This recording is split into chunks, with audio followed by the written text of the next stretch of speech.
Hello students, welcome to Shivam Verma classes.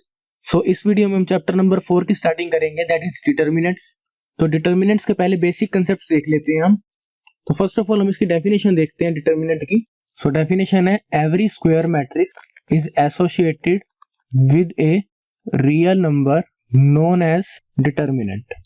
ठीक है, chapter number 3 में हमने मैट्रिक्स स्टडी की है, तो वहीं से ये कंसेप्ट आगे फॉरवर्ड होगा कि हर स्क्वायर मैट्रिक्स कौन सी थी जिसमें नंबर ऑफ रोज और कॉलम्स इक्वल होते थे। ठीक है, तो हर स्क्वायर मैट्रिक्स के साथ एक रियल नंबर एसोसिएट करता है, एक रियल नंबर मिलता है जिसे हम क्या कहते हैं, डिटर्मिनेंट। इसको डिनोट कैसे करते हैं, डिनोटेड बाय ए डिटर्मिनेंट। इस तरह से हम इसको डिनोट करते हैं, या फिर मैं इसको ऐसा भी लिख सकता हूं, डेट ए। ठीक है, दोनों ही नोटेशन से मैट्रिक्स के डिटर्मिनेंट की है। ठीक है, अब एक एग्जांपल समझते हैं। यहाँ पर एग्जांपल में मैं एक मैट्रिक्स ले लेता हूं ए, सपोज 1 2 3 4, जो कि एक स्क्वायर मैट्रिक्स है। अब अगर इसका डिटर्मिनेंट निकालना हो तो डिटर्मिनेंट के किससे रिप्रेजेंट करते थे, इस तरह से। ठीक है, तो ए डिटर्मिनेंट क्या हो जाएगा, इस तरह से 1 2 3 4। ठीक है, सो अब इस ए डिटर्मिनेंट की मुझे वैल्यू फाइंड आउट करनी है। तो इसके लिए मैं क्या करूंगा, मैं पहले इन दोनों एलिमेंट्स को मल्टीप्लाई करूंगा। तो क्या आ जाएगा, 1 इंटू 4, और इसमें से सब्ट्रैक्ट करूंगा मैं इन दोनों का प्रोडक्ट, दैट मीन्स -3 इंटू 2। तो ये आ जाएगा 4 - 6, दैट इज -2। ये ए डिटर्मिनेंट की वैल्यू है। ठीक है, इस तरह से हम वो रियल नंबर जो हर मैट्रिक्स के साथ एसोसिएट करता है उसकी वैल्यू हम फाइंड आउट कर सकते हैं। ध्यान रखना कि मैट्रिक्स के नाम के साथ जब मैं इस तरह के दो बड़े बड़े वन डालता हूं तो इसको हम डिटर्मिनेंट कहते हैं। ठीक है, लेकिन अगर मैं किसी नंबर या किसी वेरिएबल के साथ अगर ये यूज करता हूं तो उसको मैं मॉडुलस कहता हूं। मींस अगर इस तरह के सिंबल के बीच में मैट्रिक्स लिखी जाए तो मैं उसको क्या कहूंगा, डिटर्मिनेंट ऑफ ए मैट्रिक्स।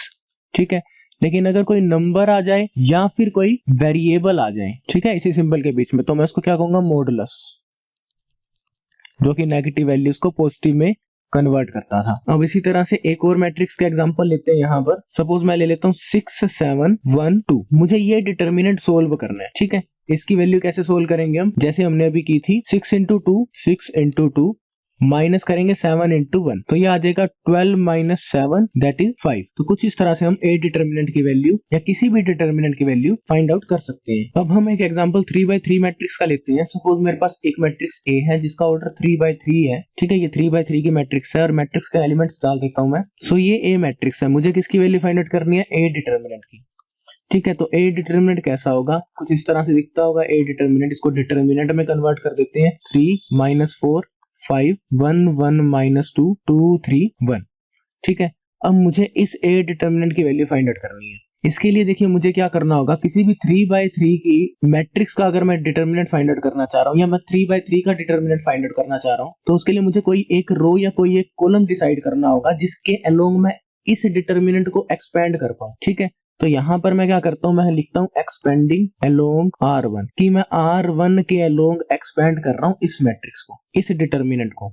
तो देखिए क्या करेंगे हम, देखिए इस तरह से लिखेंगे A determinant is equals to, तो पहले रो 1 के एलिमेंट्स डाल देते हैं, 3 डाल देते हैं, -4 डाल देते हैं और 5 डाल देते हैं। ठीक है, फिर यहां पर डालेंगे हम साइन प्लस माइनस प्लस। अब यहां पर मैं क्या करूंगा, मैं फर्स्ट एलिमेंट के कॉलम के सारे एलिमेंट छोड़ दूंगा, रो के सारे एलिमेंट छोड़ दूंगा। ठीक है, तो मेरे पास क्या बचेगा, 1 - 2 3 1। तो यहां डाल देंगे 1 - 2 3 1। ठीक है, देखिए नेक्स्ट एलिमेंट क्या है, -4। तो -4 की रो डिलीट कर दूंगा मैं, इसका कॉलम डिलीट कर दूंगा। तो क्या बचा मेरे पास, 1 2 -2 1। ठीक है, अब देखिए नेक्स्ट एलिमेंट क्या है, 5। तो 5 की रो डिलीट करूंगा, 5 का कॉलम डिलीट करूंगा। तो क्या बच गया मेरे पास, 1 1 2 3। तो यहाँ डालेंगे 1 1 2 3। तो कुछ इस तरह से हम डिटर्मिनेंट को एक्सपेंड करते हैं। ठीक है, अब मेरे पास 2/2 के डिटर्मिनेंट मिल गए यहाँ पर। अब मैं इनकी वैल्यूज निकालूंगा जैसा मैंने अभी सीखा है। तो यहाँ लिखेंगे 3, 1 इंटू 1 1, और -2 इंटू 3 -6, तो -6 आ गया, माइनस माइनस +4, और ये आ जाएगा 1 + 4, ये आ गया +5, और ये आ गया 3 - 2। ठीक है, ये हमारा आ जाएगा 3 into 1 + 6 7, plus 4 into 5 plus 5 into 1। तो इसको फर्दर अगर हम सोल्व करेंगे तो आ जाएगा 21 + 20 + 5, दैट इज 46। तो ए डिटर्मिनेंट की वैल्यू यहाँ 46 मिली। देखिए हम जिस भी रो या कॉलम के अलोंग एक्सपेंड करेंगे उसके हर एलिमेंट की कॉलम और रो डिलीट करते जाएंगे। ठीक है, अब यहाँ पर जो ये मैंने साइन यूज किए थे प्लस माइनस प्लस, तो ये हमें कैसे पता चलेगा कि ये प्लस माइनस प्लस ही यूज करने हैं। देखिए किसी भी 3x3 ऑर्डर की मैट्रिक्स की जनरलाइज्ड फॉर्म क्या थी, A11 A12 A13 A21 A22 A23 A31 A32 A33। ठीक है, अब यहाँ समझे जो मुझे साइन यूज करने होंगे वह कैसे पता लगाऊंगा। देखिए 1 + 1 इवन होता है, इवन के लिए मैं पॉजिटिव साइन यूज करूंगा और ओड के लिए नेगेटिव। 1 + 2 3 होता है, दैट इज ओड, तो यहाँ आएगा नेगेटिव। 1 + 3 क्या होता है 4 इवन, तो यहाँ आएगा पॉजिटिव। इवन के लिए पॉजिटिव यूज करूंगा और ओड के लिए नेगेटिव साइन यूज करूंगा। सिमिलरली 2 + 1 3 ओड है तो नेगेटिव आ गया, 2 + 2 इवन है तो पॉजिटिव आ गया, 2 + 3 5 ओड है तो यहाँ आ गया नेगेटिव। सिमिलरली 3 + 1 4 इवन है तो यहाँ प्लस आएगा, 3 + 2 5 ओड है तो यहाँ नेगेटिव आएगा, 3 + 3 इवन है तो यहाँ प्लस आएगा। तो कुछ इस तरह से हम साइंस यूज करेंगे। देखिए मैंने R1 के अलोंग यूज किया तो मैंने प्लस माइनस प्लस के यहाँ साइन यूज किए, ये साइन। ठीक है, अब मैं यहाँ पर एक और एग्जांपल लेता हूँ 3x3 ऑर्डर की मैट्रिक्स का। सपोज मेरे पास एक डिटर्मिनेंट दिया हुआ है 1 0 1 0 0 1 0 2 4। मुझे इस डिटर्मिनेंट की वैल्यू निकालनी है। देखिए मैं इसको किसी भी रो या किसी भी कॉलम के अलोंग एक्सपेंड कर सकता हूँ, बट मैं कौन सी रो या कौन सा कॉलम चूज करूंगा जिसमें जीरोस मैक्सिमम होंगी, ज्यादा जीरो होंगी। मैं इसको R1 के अलोंग भी एक्सपेंड कर सकता हूँ लेकिन इसमें एक जीरो है, लेकिन अगर मैं कॉलम 1 में देखूं तो इसमें 2 जीरोस हैं, तो मैं इसको कॉलम 1 के अलोंग एक्सपेंड करूंगा तो यहां लिखूंगा एक्सपेंडिंग अलोंग कॉलम 1। तो देखिए तो सबसे पहले कॉलम के एलिमेंट्स लिखे जाएंगे, दैट इज 1 0 0। फिर कॉलम 1 के साइन कौन से थे, प्लस माइनस प्लस, तो ये आ गया प्लस, ये आ गया माइनस, ये आ गया प्लस।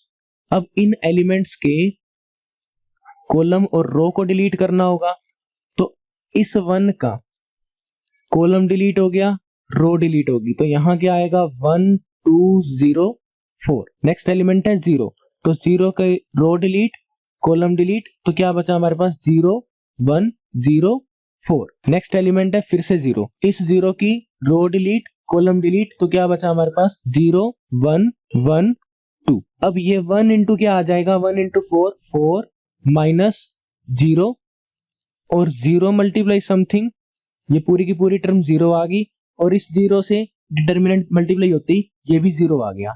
तो आंसर हमारे पास यहाँ क्या आएगा 1 इंटू 4 4, तो इसका आंसर हो गया 4। तो कुछ इस तरह से हम 3x3 ऑर्डर के डिटर्मिनेंट को एक्सपेंड कर सकते हैं। सो अब डिटर्मिनेंट पे बेस्ड एक क्वेश्चन देख लेते हैं। कह रहा find x if this determinant is equal to this.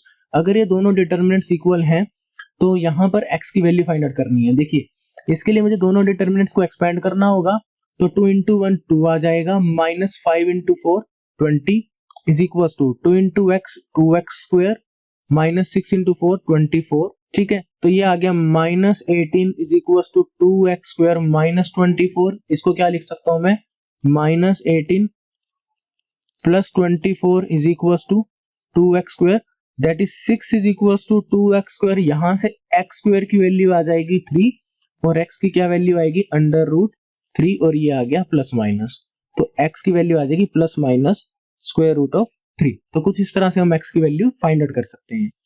सो इस वीडियो में इतना ही। Thanks for watching the video.